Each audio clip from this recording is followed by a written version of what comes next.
Hi Reddit, my name's Liam. I'm 23, and until very recently, I thought I was just doing what any good son would do, supporting his family when they needed it. I didn't grow up with a silver spoon or even a plastic one. Our family scraped by month to month, and even though I wasn't exactly rolling in cash after college, I chipped in where I could. What I didn't realize, what took me way too long to accept, was that I wasn't helping a family. I was enabling them. And this last Christmas, that was the moment it all snapped. To understand why this hit so hard, I should backtrack a bit. Growing up, things were always a little uneven. My mom, Denise, was a single parent who played the martyr like it was her full-time job. If she paid for dinner, you heard about it for weeks. If she skipped buying herself something to get us clothes, it was a whole production. I could have had a new coat, but no, Liam needed sneakers. She'd sigh loud enough for the neighbors to hear. And my little sister, Bella, spoiled to the bone. Anything she wanted, she got, eventually. I was told to be the man of the house at 12. Bella was told she was a princess and acted like one every day of her life. I didn't question it much when I was younger. That was just life. I got a job at 15, handed over half my paycheck to help with groceries, and studied hard enough to land a small scholarship for community college. But I couldn't dorm or live away, obviously. We need you here, Mom said. Think of your sister. Think of me. So I stayed. After graduating 2 years ago, I finally landed a halfway decent job in IT. Remote work, good hours, and most importantly, my own money. That's when things started shifting. At first, it was subtle. Mom would joke that now I was making big bucks, I could finally give her the life she deserved. Then it turned into expectations. Your rent is due, by the way, she'd say, even though I wasn't on a lease and she didn't own the house.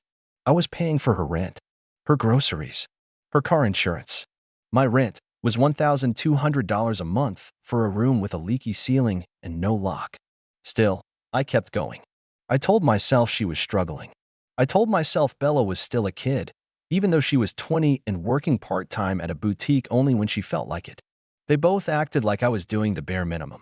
I didn't have the heart, or maybe the courage, to say no. But I was tired. Bone-deep tired.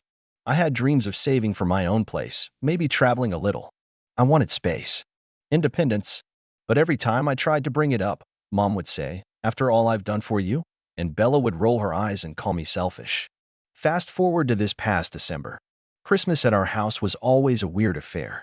My mom loved the image of being a festive, giving, wonderful mother, but in practice, it was all about appearances. We had lights and a tree, but most of the gifts under it were things I'd bought and wrapped.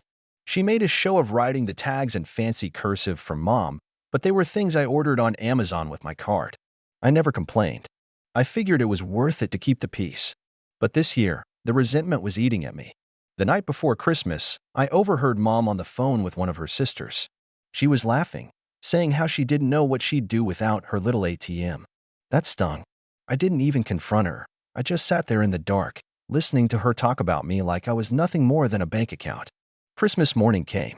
Everyone was gathered in the living room. Mom in her robe, Bella in her new fuzzy slippers that I bought, and my aunt and cousins, who stopped by for brunch.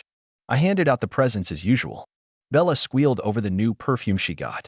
My mom held up the necklace I'd spent 2 weeks picking out. Everyone was smiling. Then Mom did something unexpected. She stood up, holding her coffee like she was making a toast. "I just want to say," she said sweetly, "that even though it's been a hard year, we've made it through together. Mostly thanks to Bella's spirit," she added, putting a hand on my sister's shoulder and me holding this family together. I blinked. No mention of me. No thanks. Not even a nod in my direction. I was about to let it go. Just smile, fake it, survive the day. But then she looked right at me, still in front of everyone, and said, "And as for Liam, well, not everyone can carry their weight, but we love him anyway." The room went silent. "What?" I said, trying to keep my voice calm. She smiled, this fake, pitying smile that made my stomach churn. "You've been nothing but a burden this year, but we're family. We forgive you." That was it. That was the sentence. 7 words that shattered years of quiet resentment and sacrifice. I stared at her, then around the room. Nobody said anything. Bella looked vaguely amused. My aunt sipped her mimosa. I felt this weird sensation, like the walls were closing in, but also like I'd finally opened a window in my head and could breathe again. "Good to know," I said, standing up. My voice came out calm, scarily calm. I didn't yell. I didn't cry. I just nodded, walked back to my room, and started packing. I left that afternoon. The next day, I blocked them all, Mom, Bella, even my aunt. I didn't leave a note. No explanation. I found a cheap Airbnb on the edge of town and started apartment hunting immediately. I had savings. I had a plan. What they didn't have was rent money. Because, as it turned out, I wasn't just paying my part. I was paying all of it. And they? They had no clue how much of their life I was holding up. It only took 3 days for the first message to come through. Even though I'd blocked their numbers, I still had email, and apparently my mom remembered how to use it when she needed something. The subject line was short. Just rent. The body of the email? Barely 5 sentences. Liam, I don't know where you went, but your childish tantrum has put us in a very difficult position. Rent is due, and I need your portion as soon as possible. Bella's hours were cut, and I'm already behind on utilities. You're making things harder than they need to be. Be an adult. Mom, not, how are you? Not, can we talk? Just straight to business. I stared at the screen for a good 10 minutes, heart pounding, before I closed my laptop and let the silence swallow me. Part of me wanted to write back, to remind her of everything I'd done, to spell it out in black and white, but another part of me, a louder part now, whispered, why should you explain yourself to people who never listened anyway? That silence became addictive. For once, no one was banging on my door asking for a favor. No one was guilt-tripping me about Wi-Fi bills or vet visits for a dog I never asked for. I had my own space. A single room with a wobbly chair, mismatched curtains, and creaky floorboards. But it was mine. But peace doesn't last long when entitled people realize the golden goose is gone. On day 5, the emails turned into calls from random numbers, unknown and local. I didn't answer. Then the Facebook messages started, even though I hadn't posted in months. Bella tried first. OMG, you are so dramatic.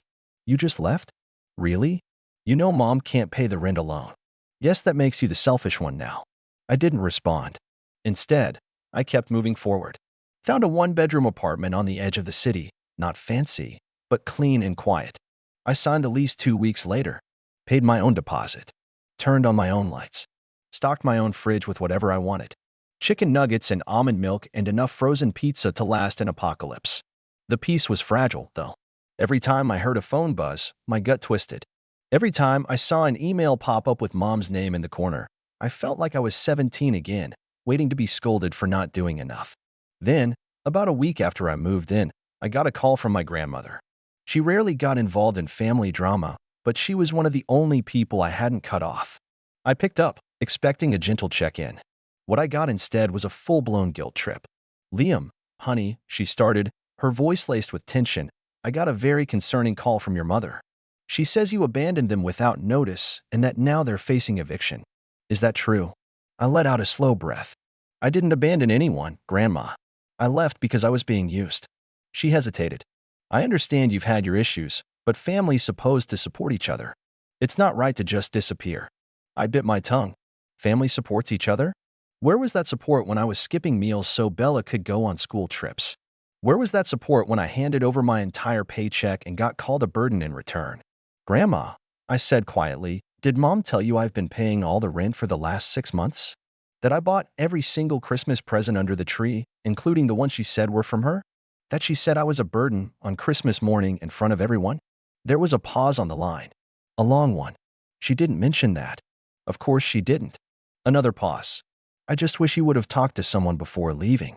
I tried, I said, voice hard now. For years. Nobody listened. That was the end of that conversation. After that call, I decided to finally check the voicemail that had been piling up. I wasn't sure why. Maybe I just wanted to hear what they were really saying when they thought I wasn't listening. I listened to one from my mom, 3 days after I left. Liam, I don't know what you think you're proving, but you're being childish. This little game of yours is hurting your family. Bella's crying, I can barely sleep, and we're going to be out on the street if you don't come back and help. This is your home too, but maybe I was wrong to think you cared. If we get evicted, that's on you. The next one? Bella, you think you're some kind of martyr or something? Newsflash, you chose to pay stuff. No one put a gun to your head. Grow up and stop blaming Mom for everything. We're the ones suffering now because you couldn't handle a little responsibility. I laughed out loud. A little responsibility? They were shameless. By now, the rent was probably long overdue. I didn't know for sure, but I had a pretty good guess they were panicking. I'd changed my direct deposit, canceled my linked PayPal and Venmo. I left nothing they could access, and I didn't tell them where I moved. They had no way to find me unless I wanted to be found. Then came the twist. 3 weeks after Christmas, I got an envelope in the mail with no return address. Just my name, written in my mom's handwriting. I opened it. Inside was a printed letter. Liam, I hope you're proud of yourself. We got a notice from the landlord. We have until the 15th to pay, or we're being evicted. I told you this would happen. I always knew you didn't care about this family, but I never thought you'd go this far. You are not welcome here anymore. If you don't step up and fix this, I'll make sure everyone knows what you did. Mom, no signature. No love. Just blame. I sat there with the letter in my hands, rereading it over and over. And the anger that had been simmering for weeks turned into something colder, clearer. She thought she could guilt me back into submission. She thought threatening to turn the family against me would bring me crawling back. What she didn't realize, what she'd never realized, was that I'd already spent years carrying guilt I didn't earn. And now that I was free of it, I wasn't going back. But I also wasn't done. That was the moment I decided it was time to stop being quiet. If they wanted to act like I was the villain, I was going to show them exactly what I'd been holding up. And I had the receipts.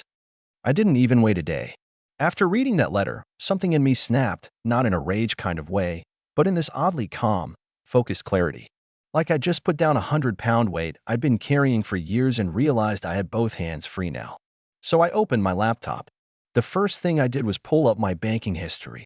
I started gathering everything: rent payments, utility bills, grocery store receipts, everything I'd paid for over the last 12 months.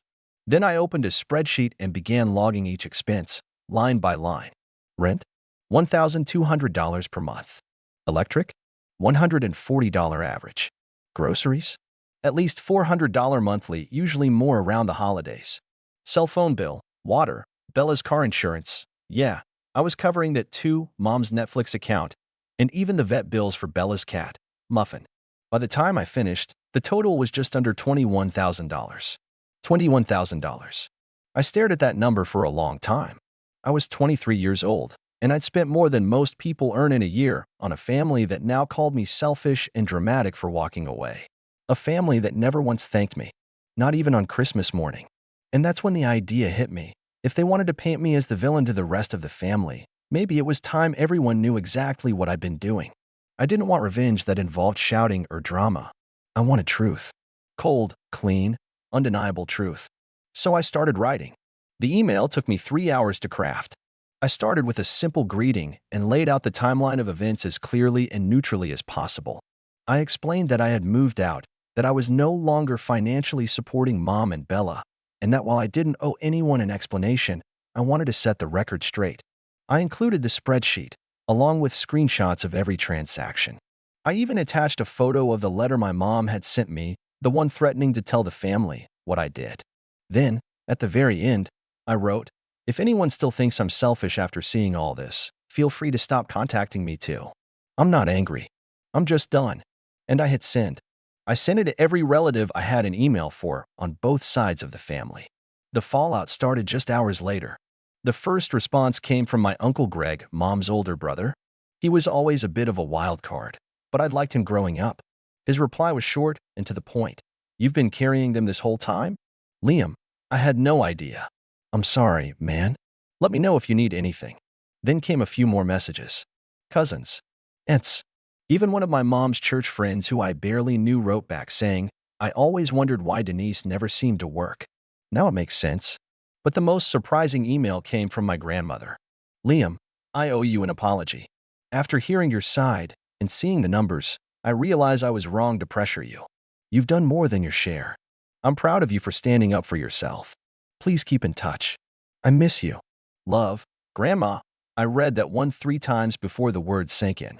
I didn't cry, but my chest felt heavy in the best way, like something broken was starting to heal. But of course, it wasn't all warm and fuzzy. 2 days later, I got a new email from Mom. No subject line. Just all caps. "How dare you betray us to the family? I didn't raise you to be this cruel. I hope you're happy destroying everything. It's over between us." No apology. No reflection. Just rage. That was when I knew there was no going back. She didn't want to make things right. She wanted to maintain control, and now that she couldn't, she wanted to punish me for leaving. But she wasn't done yet. A few days after that, I got a call from an unknown number. I almost ignored it, but curiosity got the better of me. It was Bella. "Hey," she said flatly. "I just wanted you to know you completely ruined Mom's credit." "What?" "She put the rent on her credit card after you left.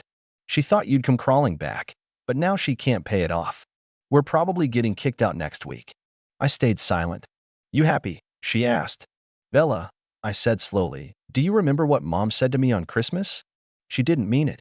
"Did you mean it when you called me selfish? When you said I chose to help?" She didn't answer. "I'm not doing this with you," I said. "I'm done being blamed for choices you both made." She huffed. "Whatever. Just know if we end up homeless, it's your fault." And then she hung up. But this time, the guilt didn't stick. I didn't pace the floor. I didn't replay the conversation 100 times in my head. I just turned my phone off, made a cup of tea, and sat on my tiny balcony while the winter wind rolled through the trees. For the first time in years, I didn't feel like someone's backup plan. I felt like a person. And yet, this isn't where the story ends. Because a week later, I got a knock at my apartment door. And when I opened it, there stood Bella. No warning. No call. Just a suitcase by her side and tears in her eyes. I stood in the doorway, staring at Bella like I was looking at a ghost. She hadn't told me she was coming. She didn't even text. Just showed up with a suitcase and the same look she always wore when she wanted something, only this time, there was something else under it. Desperation. Panic. Maybe. But I wasn't moved. "What are you doing here?" I asked, flat. She wiped her eyes with her sleeve, the tears smudging her eyeliner. I didn't know where else to go. I didn't say anything. I tried staying with a friend, but it didn't work out. Mom's in the hospital. Stress or something. They're saying we have to be out by Monday, and the landlord already changed the locks. I don't have anywhere else. There it was, the sob story. The unspoken expectation. That I'd sigh, roll my eyes, let her in, and once again shoulder the burden for a family that never even thanked me. But this time, something had shifted. Something had broken free inside me, and there was no putting it back. "I'm sorry to hear that," I said, and I meant it, but not the way she wanted me to. "But I'm not the solution anymore." Her mouth opened. Closed. "Liam, come on. It's just for a little bit. I'll get a job. I'll figure it out. I swear. Just help me get back on my feet." I looked at her. Really looked at her. Bella had never once paid me back for anything. Not the times I covered her tuition shortfall. Not the phone bills. Not the gas money. She'd called me selfish while sitting in clothes I bought her. She'd laughed when Mom said I was a burden. And now, when her world was crumbling, she wanted me to hit pause on my own peace to pull her out? "I already gave you years of my life," I said. "You used me. Mom used me. And none of you saw me as anything more than a paycheck." "But I'm your sister," she said, like that meant something. "Yeah," I replied. "And that used to mean something to me, too. But you let Mom treat me like garbage, and you joined in. You never stood up for me. You never even said thank you." She blinked fast, trying to keep from crying harder. "I didn't know what to do, Mom always," she told me. I shook my head. "You're an adult, Bella. Just like me. And I figured it out. You can too." There was a long pause. The cold wind rushed in through the open doorway, making her shiver. "So that's it," she whispered. I nodded once. "That's it." I shut the door. I didn't slam it. I didn't scream. I just closed it gently, locked it, and walked back into my apartment. My apartment. The quiet wrapped around me like a blanket. I stood in the middle of the room for a while, not moving, not thinking. Then I walked over to the kettle, made a cup of tea, and sat down on the couch. For the first time in my life, I didn't feel guilty for putting myself first. That night, I slept better than I had in years. In the weeks that followed, I heard through the grapevine that Bella moved in with a friend from high school and got a job at a diner downtown. Mom recovered, but she had to move back in with her own mother. I didn't respond to their messages. I didn't write back. I kept the boundary clean and firm. I didn't cut them off out of hate. I cut them off out of love for myself. Because the truth is, sometimes the most powerful thing you can say to people who hurt you is nothing at all. And sometimes the only way to heal is to walk away and never look back. I'm not a villain. I'm just finally free.